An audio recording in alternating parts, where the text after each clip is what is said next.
नमस्कार. Home minister मध्ये मी आदेश बांदेकर आपणा सगळ्यांचं मनापासून स्वागत करतो. शासकीय वसाहत बिल्डिंग नंबर 5 आणि या बिल्डिंग मध्ये राहणाऱ्या मनीषा विकास खाडे या वहिनींना भेटणार आहोत. बांद्र्यातली ही शासकीय वसाहत आणि बांद्रे परिसरात अनेक शासकीय सेवेत असलेले मंडळी या परिसरात राहतात. सकाळी जायचं, रात्री यायचं, दिवसभर प्रवास करायचा, ऑफिसमध्ये ऑफिसची कामं करायची. शासकीय व्यवस्था उत्तम चालण्यासाठी कायम आपलं योगदान देत राहायचं. अशा या सगळ्या मंडळींना नमस्कार करूया आणि शासकीय वसाहतीमध्ये राहणाऱ्या खाडे कुटुंबाला भेटून त्यांची प्रेमकथा ऐकूया. बघूया विकासजी मनीषा वहिनींना भेटले की मनीषा वहिनी विकासजींना भेटल्या. जाऊया खाडे कुटुंबाकडे.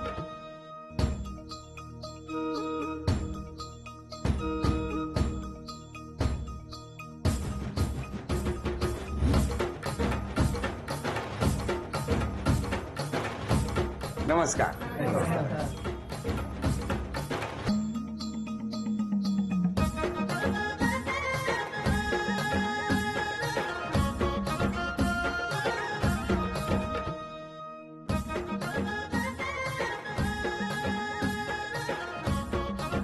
घ्या उखाडा. मंगळसूत्राच्या दोऱ्यात असतो काळा मणी. विकासरावांचं नाव घेते मी फक्त आणि फक्त त्यांची राणी.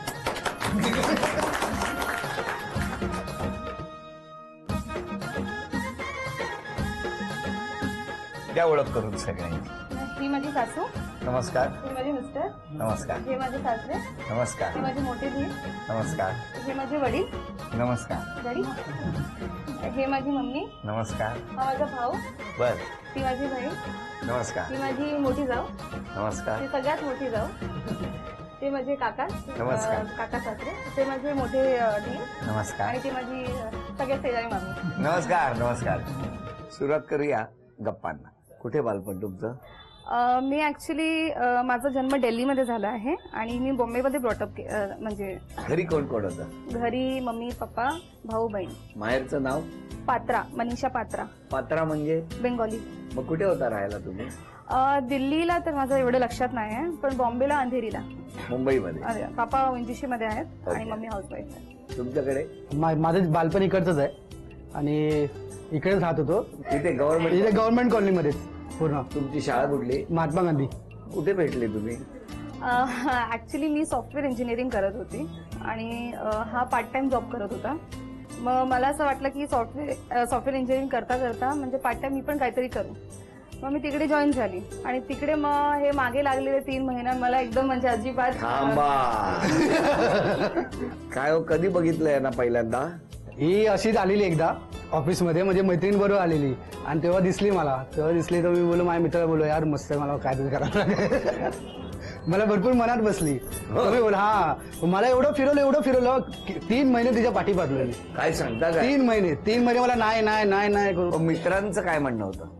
मित्र वगैरे म्हणजे तेव्हा ऑफिशियली मित्र होते जास्त करून माझे आणि ऑफिशियली मित्रांना तुम्ही बोला. आणि त्याच्या मागे माझे अजून 2 मित्र पण हिला म्हणजे पसंत करायचे. 3 जण मागे होते माझे. काय सांगता? आणि त्यांचा एक फेवरेट लाईन होता, केक कटेगा किसमें बटेगा असं एक लाईन होता. आणि मला तेव्हा असं वाटायचं की ऍक्च्युली मी त्या टाइमला सॉफ्टवेअर इंजिनिअरिंग करत होते. मला माझं लक्ष मला त्यामध्येच टाकायचं होतं, पण ते तर गेलं. 1 वर्ष चांगलं केलं मी, पण नंतर हे बोललेत की ह्यांच्या घरी आली मी. कसे काय घरी आले? घरी त्यांचे मोठ्या भावाचा मुलाचा वाढदिवस होता. मग असंच सगळ्यांना बोलवलं होतं आणि त्यांची माझी सासू म्हणजे आतमध्ये घेऊन मला बोलली, ए माझा पोरगाला तू आवडतेस, तू लग्न करशील का? मग मी अशी घाबरली. मी बोली आता काय करायचं, म्हणजे आता विचारले म्हणजे हो बोलायला लागेल. नाही, पण त्याच्या आधी प्रपोज केलं होतं तुम्हाला? मागे हो प्रपोज करत होता, पण माझं नाही होतं. काय तुम्ही एकदम थेट सासूबाईंपर्यंत पोहोचला. जरा आधी रिव्हर्स करा गाडी तुमची. असं झालं की मी ऑफिसमध्ये आली आणि फर्स्ट डेज मी बघितला हा म्हणजे जरा ते बोलतात ना फ्लर्ट करतात, स्टेअर करतात, तसे करत होते. मग मी एवढं लक्ष नाही दिलं. नंतर दुसरा 15 दिवस गेल्यानंतर बघते तर मी जिकडे बसते बाजूला चेअरमध्ये हे बसून राहायचं तिकडे. मग मी आणि मला ना डोंट माइंड, पण त्या टाइमला खूपच डार्क होत्या. मग मला असं वाटायचं की खूप काळा आहे का, मला एवढं मागे पडलाय असं तर वाटायचं मला. मग त्या टाइमला अजून 2 फ्रेंड्स होते ह्याचे, ते पण मागे पडलेले. मग मी त्यांना क्लिअरली सांगितलेलं, बघा मी माझा अभ्यास किंवा मी सॉफ्टवेअर इंजिनिअरिंग करते, मी त्यामध्ये लक्ष देते, मग तुम्ही प्लीज ह्याच्यामध्ये पडू नका. मग हा तरी सुधरत नव्हता. काय हो, काय झालं, एवढे बिघडले? भरपूर आवडायची ना म्हणून. हो मग शेवटला मी मनात निश्चय ठेवलेलाच की लग्न करणं तर हिच्याबरोबरच करणं. पण त्याच्या आधी तुम्ही त्यांना प्रपोज केलं होतं? हो केलेला, प्रपोज केलेला, पण मला नाहीच बोलायची ती. 3 महिने नुसतं मी हॉटेलमध्ये म्हणजे हॉटेलमध्ये हॉटेलमध्ये पण जेवण घेऊन गेला की म्हणजे हॉटेलमध्ये काही चांगलं हॉटेलमध्ये पाचलं बिजलं तर हो बोलेल ती. मग मी त्याला डायरेक्ट बोलले की तू मला वडापावचं दुकानमध्ये वडापाव पण दिलं असताना माझं अँसर नाहीच आहे. म्हणजे एवढं मोठं हॉटेलमध्ये घेऊन काही फायदा नाही, तू वडापाव दिला तरी मी नाही बोलणार आहे. असं म्हणजे मागे पडून शेवटला तेच मी बोलते ना. सुरुवातीला तुमचा इतका स्ट्रॉंग अपोज होता, नाही म्हणजे नाही. मग काय झालं? काय वडापाव काय झालं? माझा हो झाला कसं की माझे मोठे धीर आहेत ना, त्यांच्या मोठ्या मुलगांचा वाढदिवस होता. मग यांनी इन्व्हाइट केलं सगळ्यांना, मी सगळे आलो. मग सासूनी मला आतमध्ये घेऊन गेली आणि ह्यानी बोललं होतं ना की ही मला आवडते. मग सासू मला बोलते माझा पोरगा तुझ्याशी प्रेम करतो ना, मग तू लग्न करशील ना. मग मी अशी घाबरली त्या टाइमला की काय करू, नाही कशी बोलू आता. डायरेक्ट सासू म्हणजे आई विचारते. मग मी हो बोलली, आणि हो बोलली तर मी रात्र दिवस विचार करायचा आता मी माझ्या आई वडिलांना कसं बोलू, की कारण ते तर एकदम ऑपोजिट होते. त्यांना असं होतं की एकतर मी बेंगॉली आहे आणि ते महाराष्ट्रीयन आहेत. मग त्यांना असं होतं की नाही आपल्याच कास्टमध्ये करूया, लव्ह मॅरेज कशाला हे ते. तुम्ही 3 महिन्यात किती वेळा प्रपोज केला? भरपूर, रोजच सर. ऑफिसला जायचो फक्त सॅटर्डे संडे सोडलं तर रोजच असायचं. जिकडे जायची त्या डोर मधून यायचे ते डोर मीच ओपन करायचो. तिकडे डोर मधून आतमध्ये यायचो, मी बाहेर तिकडे बाजूलाच बसतो की बाबा आज तरी हा बोल, आज तरी हा बोल. नाही, शेवटला नाहीच करू. राग नाही यायचा? नाही म्हणते नाही, पण मित्राला एकदम बोललो यार कसे किती एवढी आकडते यार, अजून पण हा बोलत नाही, किती दिवस झाले. 3 महिने नाही, कधी राग नाही आला. पण मग फायनली होकार कधी मिळाला तुम्हाला? होकार मला मिळाला, पावसाळा होता, 7 जुलै 2007 दुपारी ती आली ऑफिसला. आणि दुपारी ऑफिसमध्ये मला आठवतं की आम्ही बाहेरून टिफिन मागवायचो सगळे ऑफिसर लोक वगैरे. आम्ही तर जेवता मी गेलो आणि तेव्हा मी तिला ना एक गाणं ऐकवलेलं, प्यार मांगा है तुमसे. असं नाही, कुठलं ते चालीत गाणं, प्यार मांगा है तुमसे ना इनकार करो. ते मी पण ऐकवतो, तिच्या कानामध्ये हेडफोन टाकून मी तिला ऐकवलं. जबरदस्ती मला कानात हेडफोन झाली, मला कानाला हात लावायची. बरोबर आहे. हा, मग त्या सॉंग ऐकलं मी पण, ते सॉंग ऐकून मी पण इमोशनल झाले एकदम रसगुल्ला झाला लगेच. पण मग फायनली होकार तर झाला, बरोबर. तुम्ही त्यांना होकार दिला, आईने त्यांच्या मध्यस्थी केली.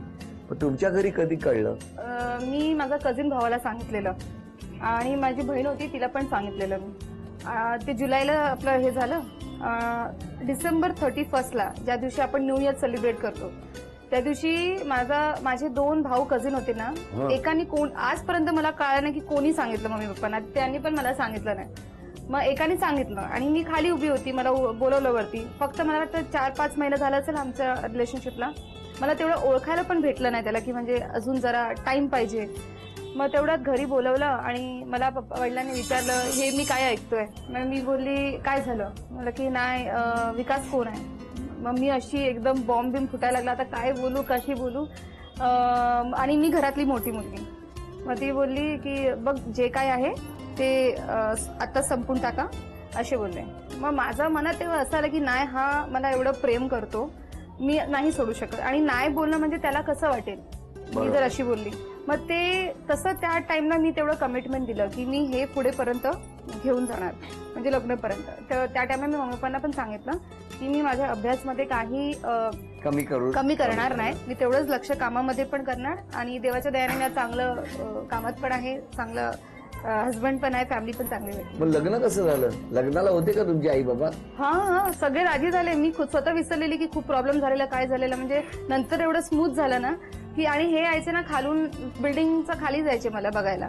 आणि एक दिवस मला मलेरिया झालेला आणि ते आले नारळ पाणी घेऊन आणि घरी येत नव्हते, बोलते टेरेसला आहे. आणि मी पेशंट, मी टेरेसला कशी येऊ नारळ पाणी प्यायला. हा, मलेरिया टायफॉइड एकदा झाला आणि तिला जॉन्डिस पण झालेला तेव्हा. आणि इथे लवेरिया झाला.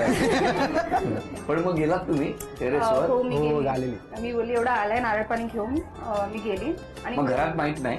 पप्पांना कळालं होतं, डॅडींना, की हा आलाय आणि ही गेली वरती. मग त्या दिवशी डॅडीने ठरवलं की त्या पोरगाला खाली बोलूया. हा, फिश वगैरे बनवलं होतं, मग बोलवलं खाली आणि हा आला खाली. हा येतोच नव्हता. मी बोलले अरे मी घाबरत नाही, तू कशाला घाबरतोयस. मी एक्सपेक्ट केलं नव्हतं की माझे वडील एवढं स्मूथली, त्याला काहीच विचारलं नाही की तुझा पगार किती. नॉर्मली आपण टीव्ही मध्ये बघतो पगार किती, कुठे राहतो, किती मोठं घर आहे, किती छोटं घर आहे, काहीच विचारलं नाही. मग आता मला सांगा, लग्न कुठे झालं? लग्न अंधेरीला सगळे आले होते. सगळे सगळे आणि मराठी आणि बेंगॉली लँग्वेज मिक्स करून. दोन्ही म्हणजे आपल्या महाराष्ट्रीयन पद्धतीने पण केले आणि बेंगॉली पद्धतीने पण लग्न केलं. बरं, या ठिकाणी पहिल्या खेळात किती बक्षीस मिळणार या टप्प्यावर बघूया. 8 वस्तूंवर 8 टॅग ठेवा.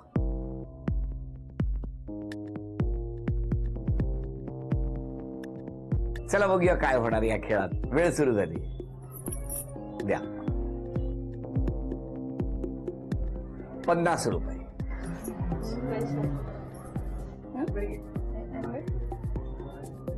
100 रुपये. 100 रुपये.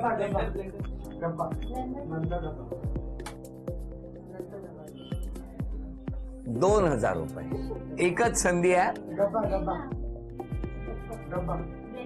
हा लास्ट चान्स आहे. कदाचित असेल एक रुपया. उघडू की बदलायचंय? अरे लवकर सांगा. लास्ट संधी आहे. बघा. उघडू. राहू दे बोल. 1 रुपया. 2151 रुपयाचं बक्षीस सुद्धा मिळालं. बोला. चांगले असून हं? पण तुम्हीच सगळं केलं वाटतं या किचन मध्ये. तुम्हाला मुलाने सांगितलं होतं? हा सांगितलंय. काय म्हणाला काही होता? मी हिच्याशी मला ही आवडते मी हिच्याशी लग्न कर. पण काय सून आली घरात, कसं काय वाटतंय? हा, छान एकदम मस्त. होय ना. हो. जमाई के बाहर है मेहमान. ठीक है. हाँ, आपको पता चला था? चांस मिले बोल सकते. नहीं, मुझे पता चला कैसा मच्छी बनाई थी ना मैं, ये डब्बा में डाल के घर से बाहर लेके जा रही है. तो मैं ले मच्छी किधर लेके जा रही है, पापलेट मच्छी. तो बोलता है नहीं मैं छत पे बैठ के खाऊंगा. तो मैं उसके पापा को बोला देखा कोई आया होगा टेरेस में, इसलिए वो मच्छी लेके गई. हाँ. वो नारळ निमित्त होतं वाटतं फक्त तुमचा. तो हाँ, फिर तो इसने मैं उसके पापा को भी गुस्सा किया, देखो ये अच्छी बात नहीं है, सामने लेके आओ. तो बोला अंदर बुला लो, कहीं बाहर ऐसा नाटक से अच्छा घर में बुला लो, खाएंगे मच्छी बैठ के यहाँ घर के अंदर खाएंगे, तभी इसको बुलाया. वही मच्छी ने सब कर दिया है ना कल्याण. आणि हे पण ना मच्छी मध्ये बिझी झाले. नहीं, इन लोग को पता था. तो मेरे देवर का लड़का बोला मम्मी बहन ने किसको आई बाबा बोल रहे हैं. बोले किसको आई बाबा बोल रहे हैं फोन पे. तो बोला पता नहीं आई बाबा बोला. तो एक बार इसने फोन किया ना, मैं उठाया तो वो रख दिया. बोलो, अभी कैसा लग रहा है सब? अभी तो अच्छा लग रहे हैं. तभी क्यों अपना ब्रदर से दूसरा ये में जाने में थोड़ी सी फर्क होता है. होता है. तो मेरे को तो शुरू में बहुत नाराज था. जे हमने जो आशा लिया था, सोचा था जे हम कुछ और ये करेंगे, ये हमारा बेटी अच्छा जगह पे जाए, अच्छा ये करे. तो इस चक्कर में बार बार ऐसे मिलने के बाद हमने जब ये किया ये तो बुला रहे थे ना, मैंने कहा कहीं ये सब ऊपर जाके 10 आदमी देख रहे हैं. सेकेंड नंबर ये जो मच्छी ये खिला रहा है ऊपर जाके, उसमें खराब कहीं कीड़ा गिर जाए, कुछ हो, किसी का भी लड़का हो, उसमें अपना ही नुकसान है. मैंने कहा ठीक है. इसके बाद हम लोग आए, क्या पूछा है पढ़ा लिखा कितना है, क्या जॉब करते हैं, गवर्नमेंट जॉब है कि प्राइवेट है कि ना पढ़ा लिखा है, वो सब ये क्या है, कह रहा है. इसके बाद हम लोग रिश्ता लेके आए. मला तुम्हाला विचारायचंय की आज क्षमा मागायची तर कोणाची आणि धन्यवाद द्यायचे तर कोणाला देणार? मला क्षमा मागायचे तर मी सगळ्यांशीच मागते. मेन तर माझी 2 जाऊ आहेत त्यांच्याकडे. कारण 2 वर्ष 2.5 वर्षात 1 वर्षात एका बरोबर भांडण झालं, दुसऱ्या वर्षात एका बरोबर भांडण झालं, म्हणून त्यांच्याशी माफी मागते. अजून सासू सासरा किंवा आई वडिलांकडे पण मागते जर माझीकडनं काही चुकी झाली तर.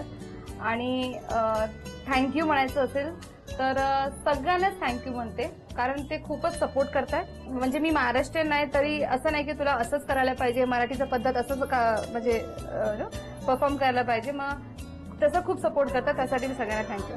आणि मेन थँक्यू तर ह्यांनाच.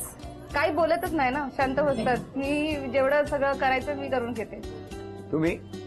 मला पण सॉरी बोलायचं असेल तर माझे आई वडील, भाऊ, सासू सासरे आणि माझे 2 साला झाले आणि माझे जावा पण आहेत, त्यांना पण मी सॉरी बोललो की माझ्याकडून कुठली चुकी वगैरे झाली असेल.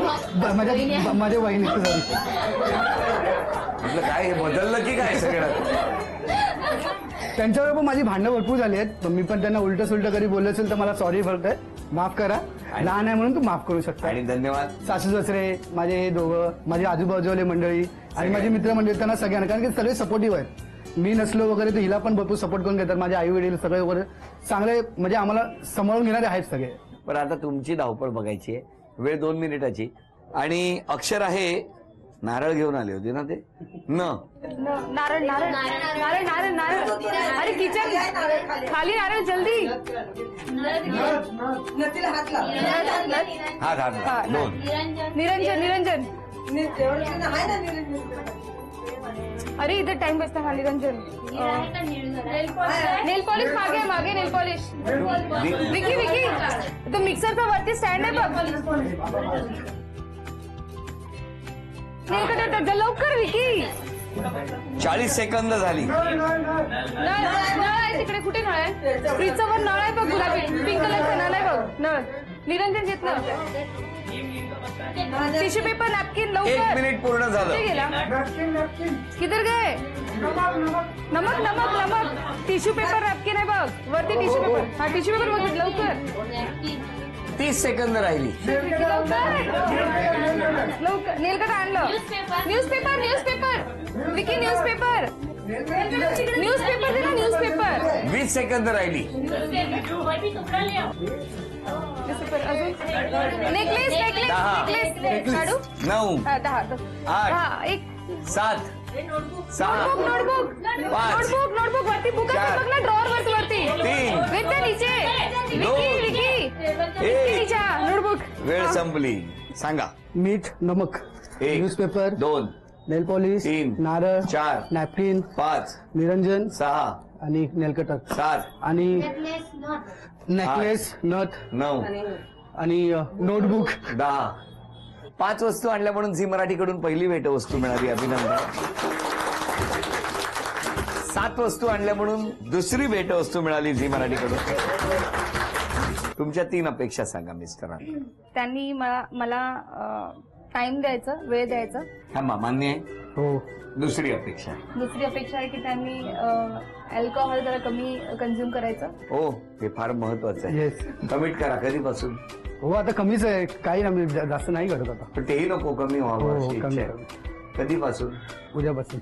प्रॉमिस? प्रॉमिस. बघा. हो, हो. सगळे बघतायत. बघू दे. आणि जर ही गोष्ट तुमच्या मनासारखी झाली तर तुम्हाला किती आनंद होईल? आनंद म्हणजे खूपच खूपच आनंद होईल. म्हणजे बोलतात ना की क्लाउड 9 मध्ये असणार मी. जेवढी अपेक्षा तेवढी झाली तर. तिसरी अपेक्षा. हे माझ्या माहेर जात नाही आणि मला जबरदस्ती करायला लागतो की चला म्हणून तेव्हाच जातात आणि थांबायला म्हणजे थांबायला वेट करत नाही. मला असं पाहिजे की स्वतःहून कधी कधी जाऊन भेटून यायचं त्यांना. कधीपासून? नक्की एक- आजपासूनच करेन. Very good. कारण एक लक्षात ठेवा, मुलगी आपल्या घरात येते ती सून म्हणून नाही तर या घरातली मुलगी म्हणून तुमची आई त्यांचा सांभाळ करते.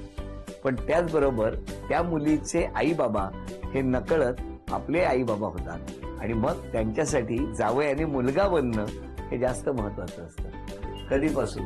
आजपासून. प्रॉमिस पण करतो. भरपूर प्रॉमिस घेतली आहे ना मी. तुमच्या 3 अपेक्षा सांगा. तिने पहिला म्हटलं की तिने माझा फोन उचलला पाहिजे. ती फोन ना उचलत. काय हो? माझा प्रोफाईल असा आहे की मी आर्किटेक्ट्स किंवा बिल्डर्स मध्ये मीटिंग मध्ये खूप बिझी असते. मग त्या टाइमला मी फोन उचलू शकत नाही म्हणून मी फोन अवॉइड करते. पण 1 मिनिटासाठी फोन उचलला आणि सांगितलं की मी बिझी आहे तर मी सारखा फोन करणार नाही. कारण मी दिवसभरात भरपूर फोन मान्य, करतो. करेन. उद्यापासून मोबाईल उचला. मान्य, हा? मान्य. दुसरी आणि अपेक्षा. दुसरी गोष्ट म्हणजे ती ट्रॅव्हल भरपूर करते. तर माझी एवढीच इच्छा आहे की ती ट्रॅव्हल करताना फक्त सांभाळून करावा. कारण की ट्रेन ट्रॅव्हल करते ती आर्किटेक्ट्सला मीटिंग वगैरे जाते ती भरपूर फिरते. तर त्यासाठी ट्रॅव्हल हे करायचं. आणि तिसरी अपेक्षा की माझ्यावर सारखं रागवू नको. माऊली जरा राग कमी करा. पण वहिनींना राग येणार नाही किंवा वहिनींना राग कशामुळे येतो याचा विचार करा. मग कदाचित दोघांमध्ये आणखी संवाद आणि समन्वय साधला जाईल आणि मग घरात अजून आनंदाचं वातावरण होईल. कारण आता जाऊबाई आणि यांच्यामध्ये जे काही छोटे छोटे गैरसमज होते ते सुद्धा एकमेकांच्या समोर व्यक्त करून त्यांनी खरं तर मान्य करून आजपासून संपवलेले आहेत. महत्वाचा एक ठराव या घरात आज त्यांनी मला प्रॉमिस देऊन पूर्ण केलेला आहे. तेव्हा या घराच्या सुखासाठी प्रार्थना करतो आणि प्रार्थनेबरोबरच झी मराठीकडून ही भेटवस्तू तुम्हाला देतो. आणि आता वहिनींना मिळते आहे तथास्तू पुणे यांच्याकडून पैठणी. अभिनंदन.